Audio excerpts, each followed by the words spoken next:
Okay, thanks sorry for the delay. We're going to wait just a minute to get started to give everyone a chance who's going to be coming in a little bit late, perhaps.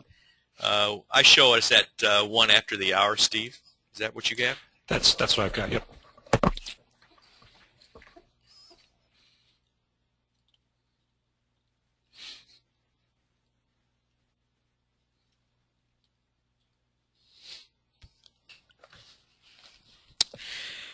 Again, if you're coming in late, if you have any questions, you can use the question facility on GoToWebinar.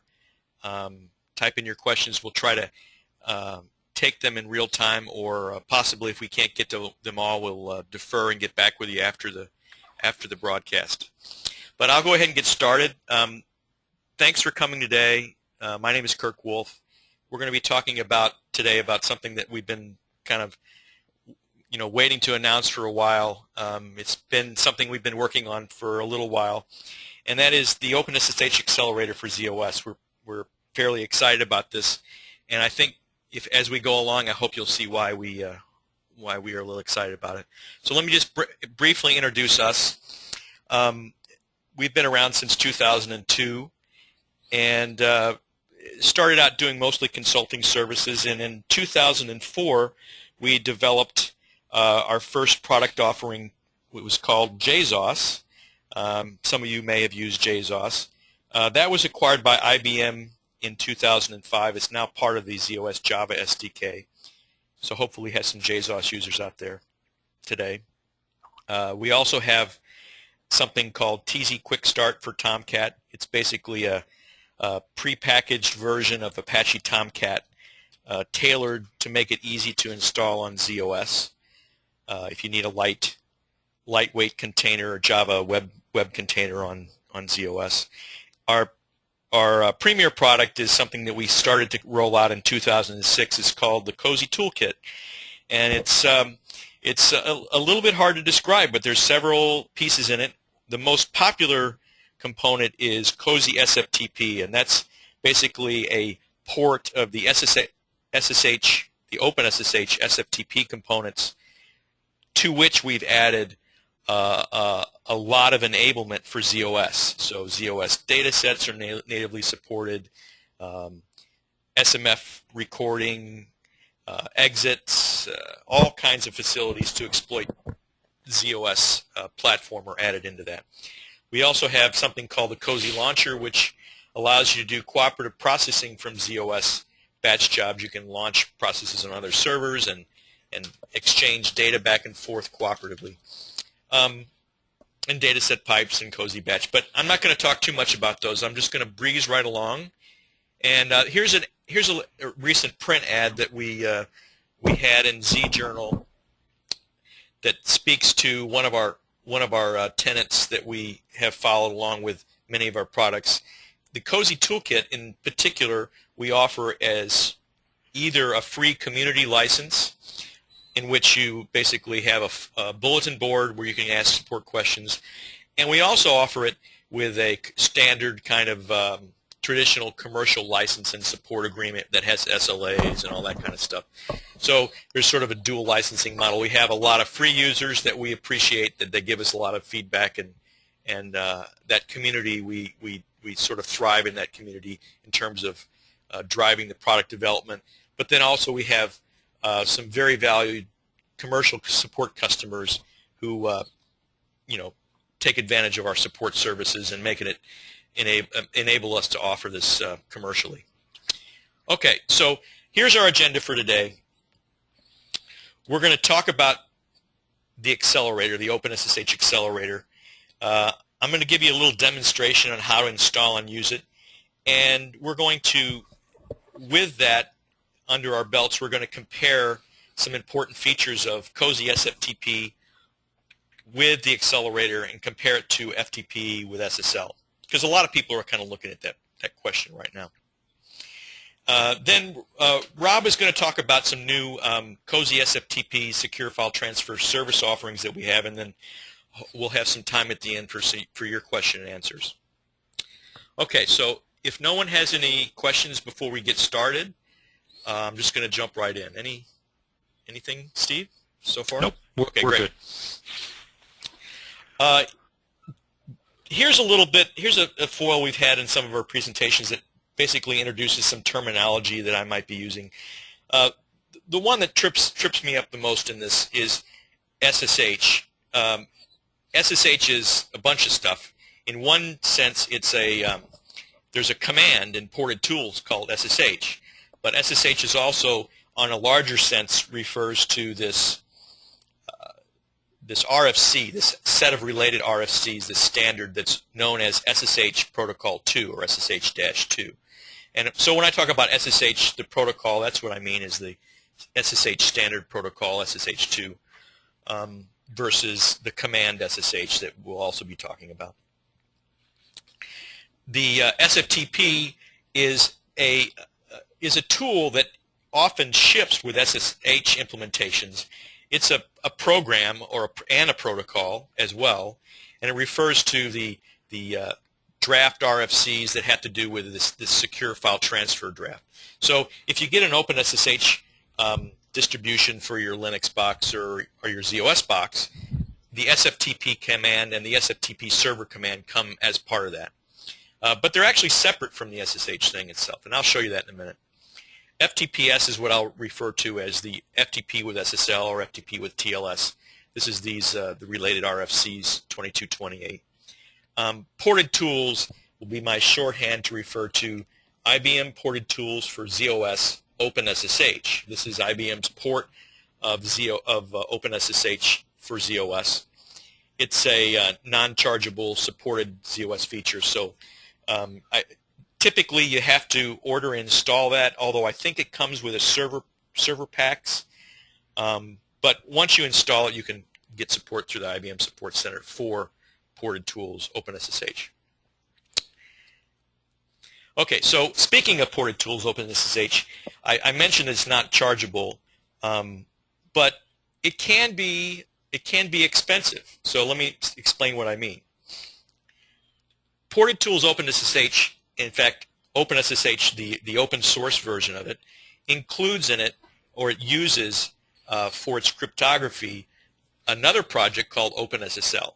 And OpenSSL is where the software crypto algorithms come from. So when IBM ported OpenSSH to ZOS, if you look at what they did, they've statically linked in the OpenSSL crypto routines into the SSH command or the SSHD command that come with Ported Tools. And the crypto algorithms that we're really focused on today are two things. One is ciphers, and the others are MACs. So what's a cipher? A cipher is once you get a session established and you've done this fancy asymmetric key exchange, what happens is you end up exchanging a symmetric key, and that cipher is what's used with that symmetric key. And this is the same thing for FTPS as well. But that cipher is used to encrypt the blocks of data throughout the session. So if you have a short session or a long session, every block is encrypted with a cipher. And OpenSSH supports, oh man, it's like 20 ciphers. You know, there's a big long list of them. The ones that people are more interested in these days in terms of a standard are the older standard DES and triple DES, although OpenSSH just supports triple DES. But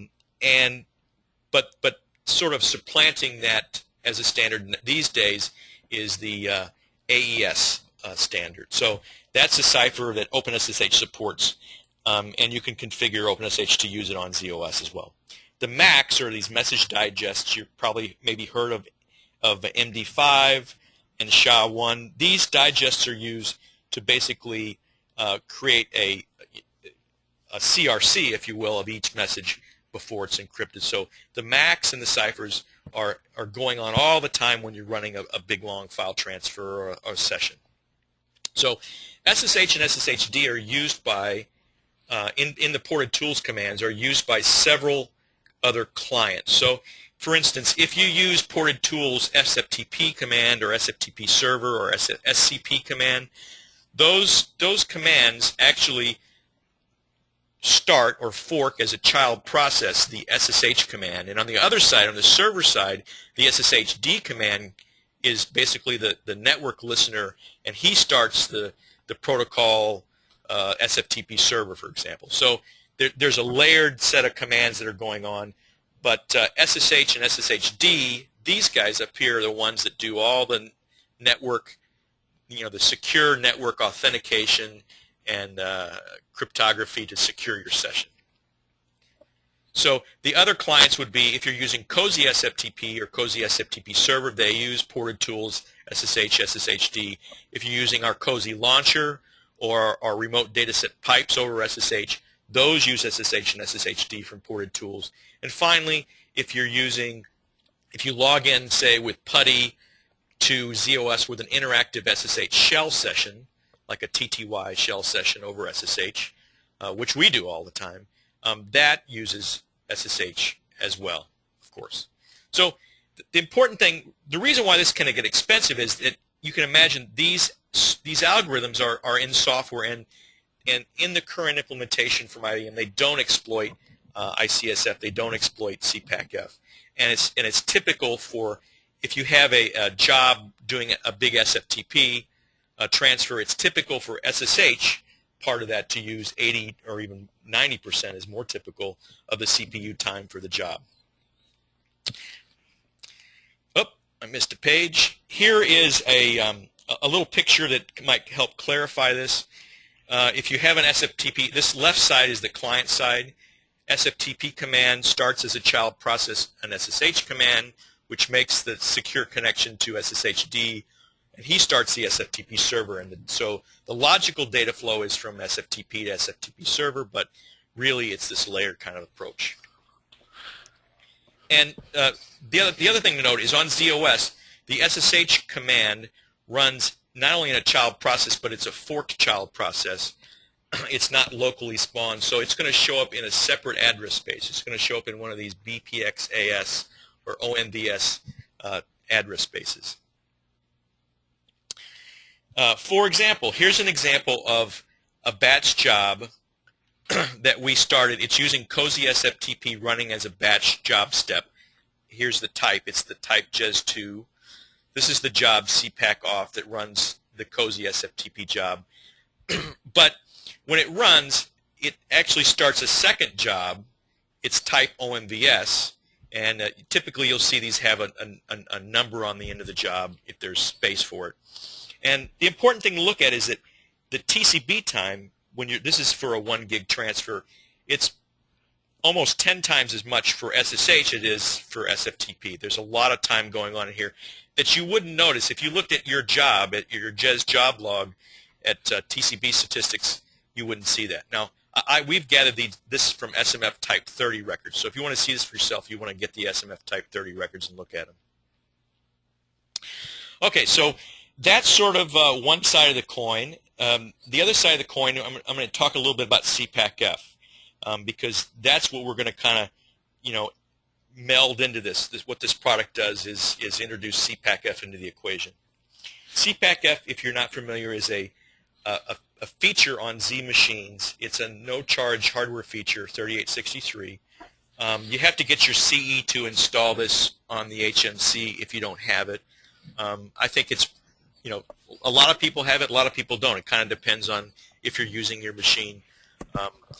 If you're using FTPS, you would probably have it on if that would have been tuned, but you need to check that.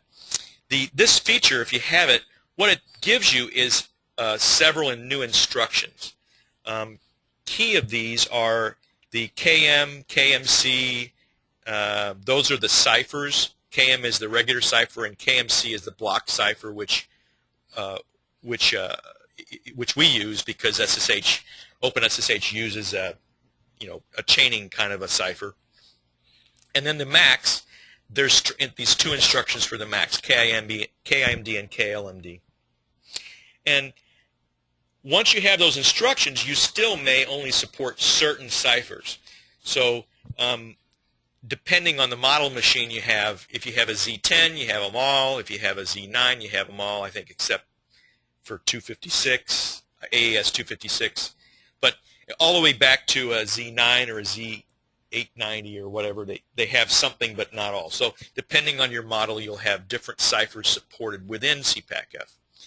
Now, what we ship with this tool is there's a command you can run, CPAC info, and I'll show you that, and it allows you to display what you whether you have, it just shows you whether you have the feature installed and what ciphers you currently support.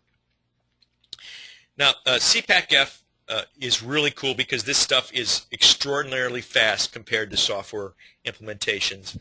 But you can use it two ways. You can use it through ICSF. So if your program, like FTPS, is using ICSF APIs and you've configured ICSF, you can use CPACF through ICSF.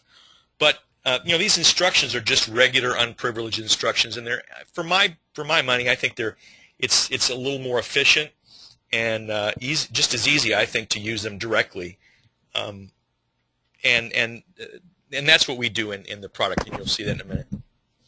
One thing I'll mention is that if you're a customer and you're using Linux on Z, okay, and you're using OpenSSH, which is a package that would come with your SUSE or your Red Hat distribution, say. If you're using that, what you want to do is as soon as you get done with here, you want to go back and check to make sure that you've gotten the OpenSSL engine. IBM, actually, the IBM Germany people, I believe, wrote a plugin for OpenSSL for Linux on Z that actually exploits CPACF. So you can get this and put it on Linux on Z, and it'll drastically reduce your CPU utilization on Linux on Z. But there's no such engine, no such plugin available for ZOS. So what we did was in the accelerator is to put these two things together. We took Ported Tools, and what this tool, what OpenSSH Accelerator allows you to do is to create accelerated versions of the SSH and SSHD commands from Ported Tools. I would have preferred to do an OpenSSL engine, kind of like was available on Linux, but the Ported Tools binaries are compiled without engine support, so there's no as IBM ships them, there's no mechanism for us doing an engine.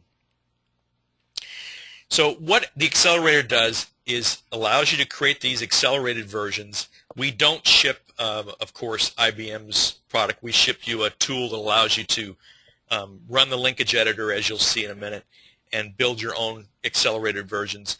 These accelerated versions will use the CPACF instructions directly if they're available for whatever algorithm that you're using at the time.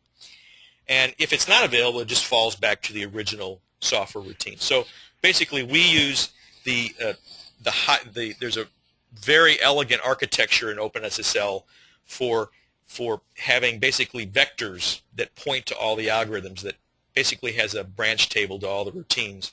And we just use the linkage editor to replace that branch table with our version that has hooks that we install to be able to put our code in if the algorithms are available, if the CPACF facilities are available.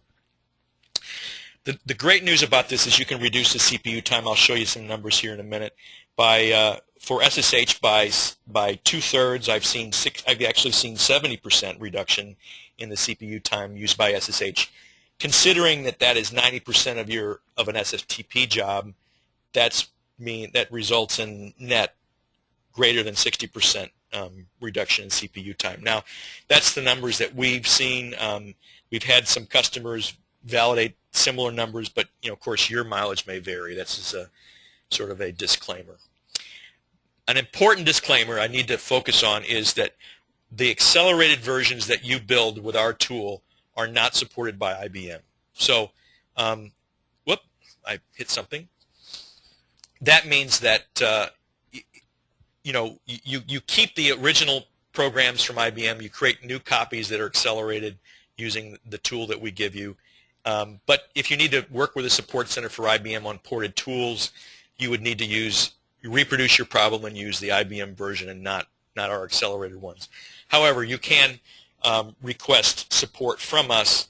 If you're a support customer, you can use our support framework, or you can use, if you're doing an evaluation, you can use our forum, our free forum, to ask questions and get help from us particularly if it has something to do with using acceleration. Will help you. I mentioned this a little bit. The OpenSSH Accelerator, it's a free evaluation download. You can download it and evaluate it to see how it performs in your environment. And currently we are going to offer this at no cost to our current Cozy Gold support customers. So that's yet one more incentive if you're using Cozy in production to consider talking with us about a support agreement. Okay, so let me show you how you install and use this. It's pretty simple. Do we have any questions so far, Steve? Nope. I must be doing a really good job, or everybody is. Okay, so the first thing I'll do is I'm going to get into a Unix shell. To install this, you Would basically that be a USS shell, Kirk? a USS shell. I don't think so. No, a ZOX Unix shell. What you do is you upload the install, or you download it from our website, and you upload it in binary to a temporary directory, and it's this file. And what you do is you make it. You basically just make this executable, and then you just run it from the Unix shell. If you've ever installed Cozy, this is the same kind of thing. It basically gives you a briefing about the license.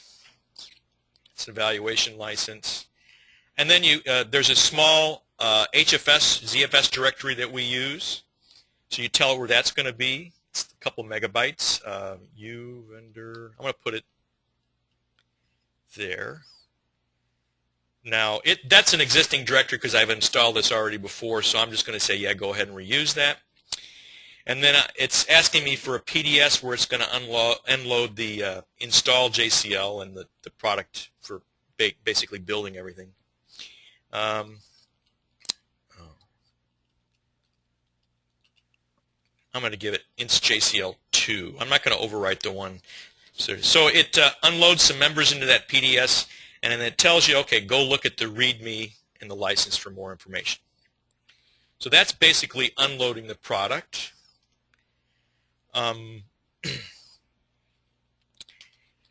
If I go into, this is the data set it unloaded, instjcl2. I've already unloaded it once, and I've made some customizations. I'll show you what I did. I'm just going to save some time by using that one. Here's the README. It's got, we don't have the full product documentation is not up on the website yet, so this is basically the documentation that kind of gives you an overview of what to do, what the requirements are, how to install it, how to use it. It's all in this README right now. So I'm just going to go through some of these steps. I won't bore you with going through this README step at a time. I'm going to show you how to follow it through. So the first thing you're going to want to do is you're going to want to see what your CPACF capabilities are on your machine. So let me go back into an MBS shell.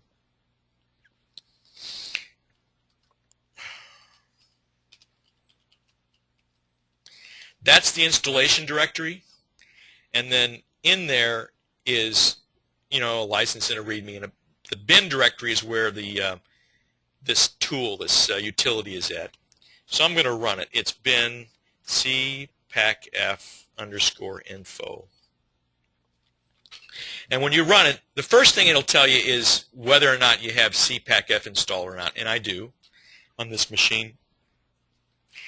And then if you do have it installed, it takes an inventory. It uses the query function of these instructions to see what algorithm are implemented. And on this machine we have these algorithms. This on the left is the first column is the cpacf name for the algorithm, and in the middle is the SSH's name. So not all of these are really even used by SSH.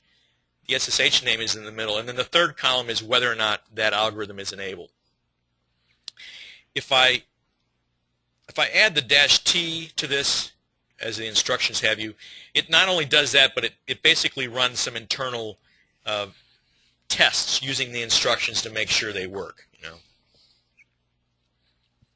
Okay, so that's what we have. We have AES 120 in this machine. I'm not sure what the machine is. Not a particularly new one. And we have the SHA-1 and the SHA-256 available. Okay, so that's how you test it. The next thing you do is you run the build to build the accelerated version.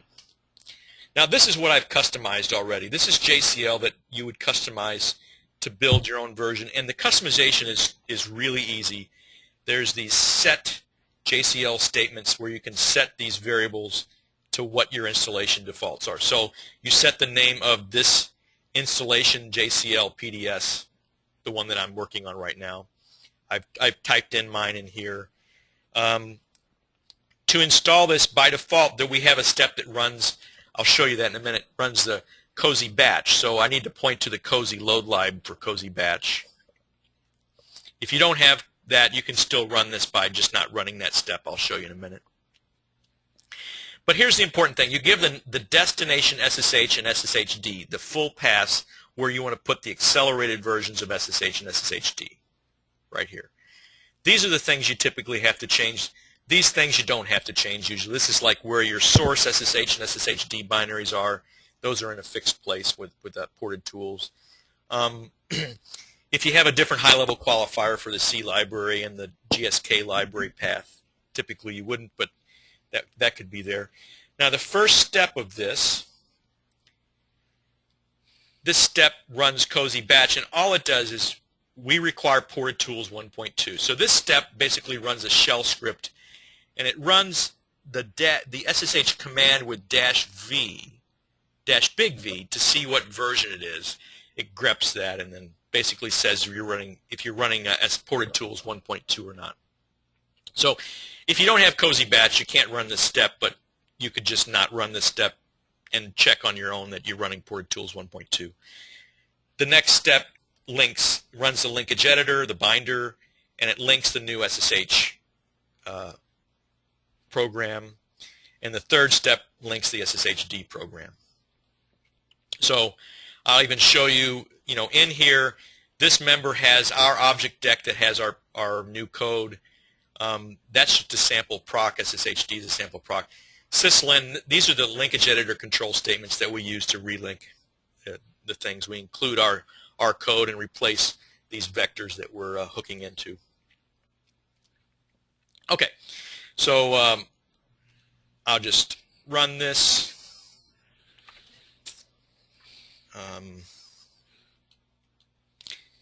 And you should get all return code zeros, right? Good.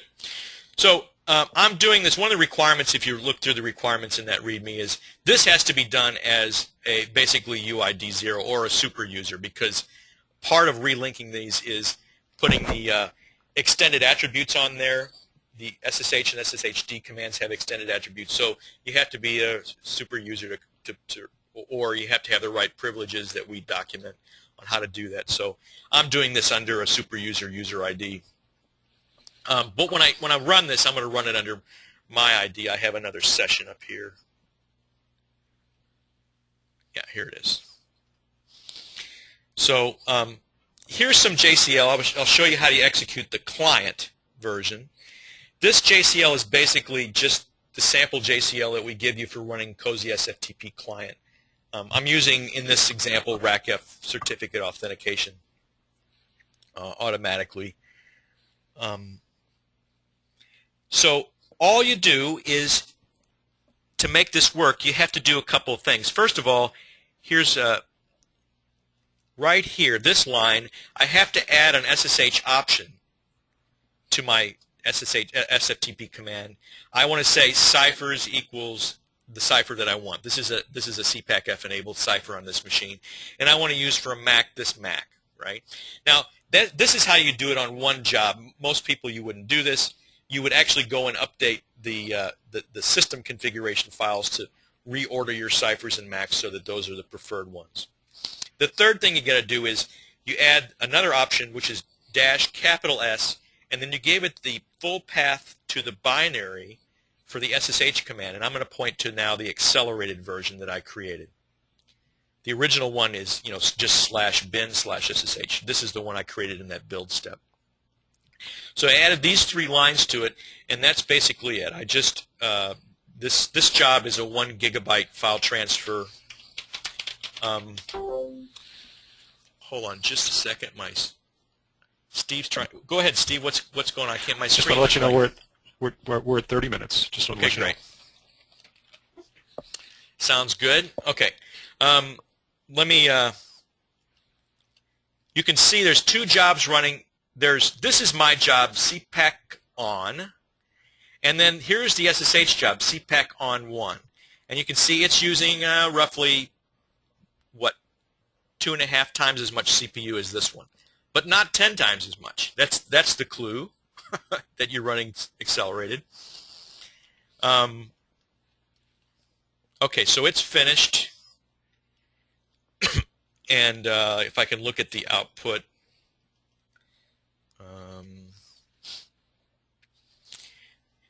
The time you're going to see in here is just the local time in seconds. You're not going to see the second job. So let me look at this output. Here's my roughly 1 gigabytes that I downloaded. Okay. Any questions so far? I'm going to go back to this presentation.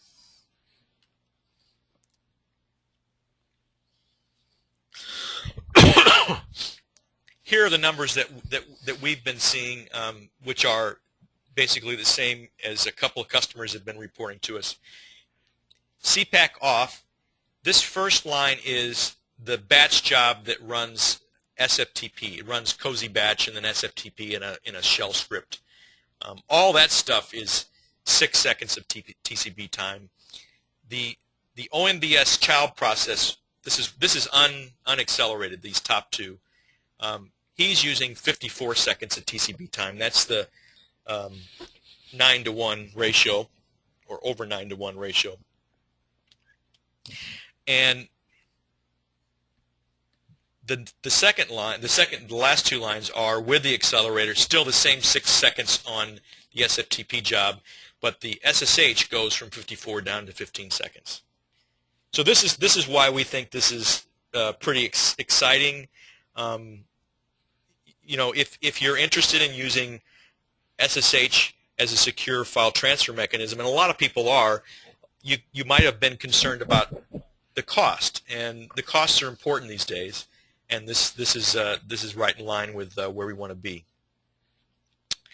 I want to give you a little comparison now of some of the important features of cozy SFTP versus FTPS, because a lot of people are looking at that question too. So in this column, I'm comparing cozy SFTP with Ported Tools 1.2 from IBM versus FTPS. What's interesting, I think, is that as you go down this list, we're pretty much on par with all the stuff that people have worried about. So if you're using the OpenSSH Accelerator, ciphers max are done in CPAC-F in both products. If you're using Ported Tools 1.2, your host keys and user keys, they can be in SAF or ICSF with both products, in RACF or in ICF hardware tokens. It's important. Part of this of a session setup is secure random number generation. It can actually be very expensive if you don't have it configured right. If you have ICSF, you can configure dev random, and SSH, Ported Tools SSH, will use dev random. That makes a big difference in how much time it takes to start a session. If you have that set up, you can use it. Obviously, of course, with FTPS, random number generation is done through ICSF as well. Both products allow you to do direct MBS dataset support. Both products allow you to have SMF 119 records. In fact, with cozy SFTP, what we chose to do is cut the same subtypes as FTPS, so that if you have tools, if you have reports that are using the IBM FTP 119 types, you'll get those same types from cozy SFTP. Similarly, if you have MFT kinds of products, or you have your own user-written exits for FTP, you can use those with Cozy SFTP. So that's all basically on par, the same, which I think is really good news, especially with the introduction of the accelerator. So what I want to say is different, where I think SSH SFTP has significant advantages, are these last two things. People might disagree, but I'll refer you to this link, which is a session from the last share given by the FTP architect from IBM, Alfred Christensen. So what I'm going to say is that SSH is much more firewall NAT router friendly. If anyone has done this with FTPS and dealt not only with your firewalls and NAT routers, but your trading partners' firewalls and NAT routers, if you've gone through this stuff, you know what I'm talking about. Also, in terms of compatibility between partners and endpoints, SSH, I'm just going to say, flat out, is just much more compatible in terms of getting things hooked up and running. You'll see in this presentation, or if you look in the documentation, that FTP SSL just is a little bit trickier in terms of getting both sides set up and to make compatible connections. Okay, so do we have any questions? This is basically the technical presentation on the accelerator. We're going to talk about some service offerings that we have to help you get started in just a second. But this would be a good point to ask any questions. Anything, Steve? Let's see. We did have one question from someone asking when we were going to when we were going to GA this, and my response is depending on the results that we get back from the beta and the evaluation. If things work out the way we think they will, we're expecting probably a GA sometime in 2Q, 2Q11. Right.